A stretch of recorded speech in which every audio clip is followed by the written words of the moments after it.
Sebagai pejabat publik dengan jam terbang tinggi, Ganjar Pranowo adalah sosok yang selalu diikuti kontroversi.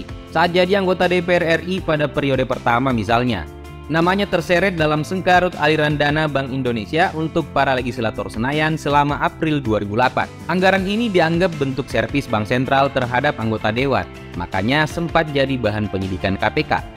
Namun bukannya menyangkal, yang bersangkutan justru mengaku kalau dirinya memang menerima dana dengan nama Ganjar Prastowo sebagai akomodasi untuk menghadiri undangan di luar negeri. BI juga mengakui soal kebenaran hal tersebut.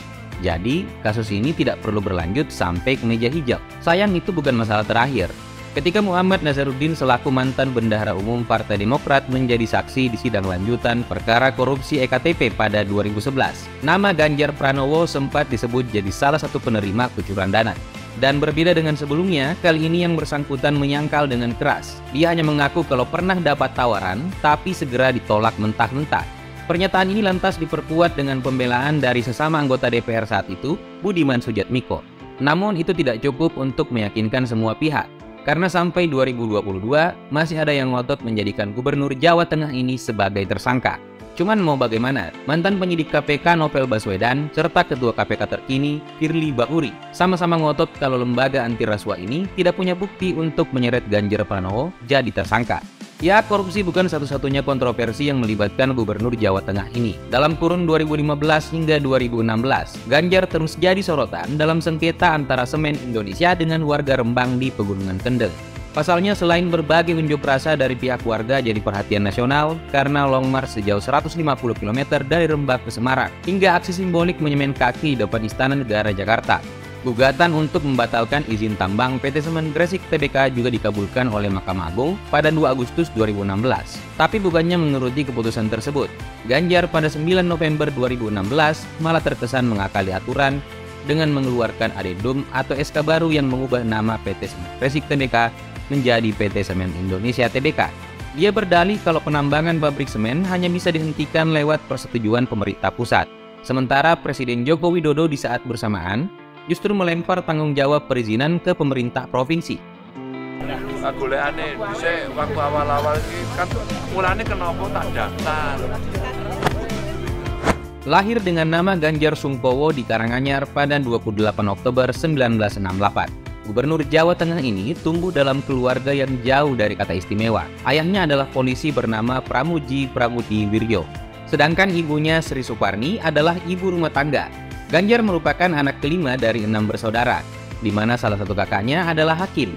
Status ini praktis membuat keluarganya wajib memilih Golkar selama Soeharto berkuasa karena dihidupi oleh 2 pegawai negeri. Sebelum masuk SD, nama belakang Ganjar, Sungkowo, diganti jadi Pranowo, sebab bapak dan ibunya khawatir sang anak bakal tertimpa kesialan beruntun di masa depan. Jadi nama Pranowo itulah yang terus melekat sampai sekarang. Ganjar sendiri bersekolah di SMP Negeri 1 Kutoarjo yang sekarang jadi SMP Negeri 3 Purworejo. Kemudian lanjut di SMA Bob Kri 1 Yogyakarta. Dia lulus pada dekade 1980-an, tepat ketika sang ayah pensiun dari Polri. Jadi untuk memenuhi kebutuhan ekonomi keluarga, sang ibu sempat membuka warung kelontong sementara Ganjar berjualan bensin di pinggir jalan. Ya, lagi-lagi sosok satu ini memang tidak berasal dari keluarga ningrat. Saat mulai kuliah di Fakultas Hukum Universitas Gadjah Mada pada 1987, dia mengaku sempat cuti selama 2 semester karena tak punya biaya. Namun di saat bersamaan, Ganjar tetap aktif di organisasi.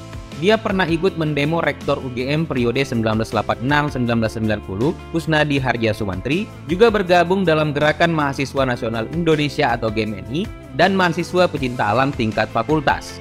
Mungkin itulah alasannya selain biaya, Ganjar bisa betah kuliah sampai 8 tahun. Dia lulus pada 1995, kemudian selang 4 tahun pada 1999 menikahi Siti Atika Supriyanti, anak tokoh NU dari Purbalingga yang dia kenal saat KKN di Temanggung pada 1994. Dari pernikahan itulah Ganjar dapat 1 anak laki-laki yang lahir pada 2003, Muhammad Zinedin Alam Ganjar, yang lagi-lagi kuliah di alma mater bapak ibunya UGM Yogyakarta. Well, setelah bekerja dan berkeluarga, Ganjar baru sempat melanjutkan studinya pada 2009 di jurusan Ilmu Politik dari Fakultas Ilmu Sosial dan Ilmu Politik Universitas Indonesia. Cuman karena kesibukannya yang padat, dia sekali lagi sempat cuti kuliah, sehingga baru meraih gelar magister pada 2013.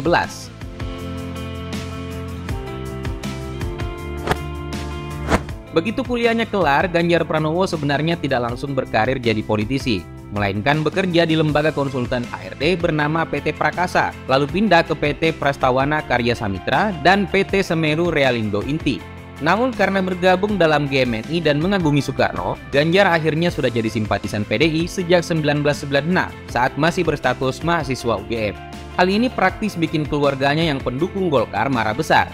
Tapi Ganjar tetap maju jalan dan akhirnya memilih berkarir di politik lewat PDIP yang dipimpin oleh Megawati Soekarno Putri. Ketika baru jadi politisi, Ganjar sebenarnya tidak terpilih saat mencalonkan diri jadi anggota DPR RI pada pemilu 2004. Namun karena Jacob Tobing, koleganya, ditunjuk jadi duta besar RI untuk Korea Selatan oleh Presiden Megawati. Ganjar akhirnya dapat kesempatan jadi legislator sebagai pengganti antar waktu, hingga akhirnya benar-benar terpilih jadi anggota DPR RI pada periode selanjutnya. Jabatan ini diemban hingga 2013. Kemudian tidak dilanjutkan karena dirinya terpilih jadi Gubernur Jawa Tengah di tahun yang sama. Dari sinilah kiprahnya sebagai kepala daerah terus bersinar sampai akhirnya dapat kepercayaan lagi untuk mengemban jabatan yang sama sejak 2018. Bisa jadi petahana dalam satu jabatan publik yang dipilih langsung oleh rakyat. Memang bisa jadi indikasi soal kapasitas Ganjar Pranowo. Apalagi masa jabatannya memang diapresiasi dengan sejumlah penghargaan. Mulai dari Bintang Jasa Utama, Satya Lencana Pembangunan, Satya Lencana Karya Bakti Prajanugraha, hingga Lencana Melati Pramuka. Lalu bukan hanya dari negara, Ganjar juga dapat kehormatan berupa gelar adat Tungku dari masyarakat Aceh, serta Deng Manaba dari masyarakat Sulawesi Selatan.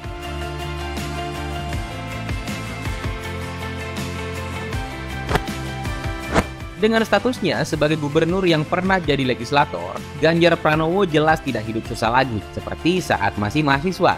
Menurut LHKPN terakhirnya, Ganjar punya harta sebesar 11,7 miliar rupiah, meliputi 8 tanah dan bangunan di Bogor, Purbalingga, dan Sleman, dengan nilai keseluruhan mencapai 2,6 miliar rupiah. Kemudian ada alat transportasi dan mesin senilai 1,6 miliar rupiah yang terdiri dari 2 unit motor dari merek Kia Scooter 2018 dan Kawasaki R6N 2012, serta 4 unit mobil dari merek Nissan Teana Minibus 2013, 2 Mitsubishi Pajero Sport 2018, dan Hyundai Ioniq EP Signature AT 2021. Lalu di luar semua aset perusahaan masih ada harta bergerak lain senilai Rp705.861.750 serta kas dan setara kas sebesar 6,8 miliar rupiah.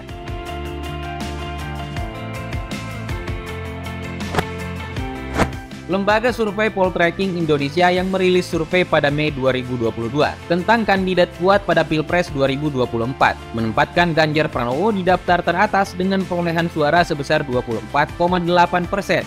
Ya, sosok satu ini memang sudah berkali-kali diisukan bakal maju dalam Pilpres 2024. Pada Juni 2022, puluhan ribu orang yang menyatakan diri sebagai relawan Ganjar berkumpul di Jepara untuk mendeklarasikan dukungan. Lalu bukan hanya relawan, beberapa partai politik seperti PSI hingga DPW P3 di sejumlah provinsi juga terang-terangan menyatakan dukungan terhadap pencalonan Ganjar Pranowo.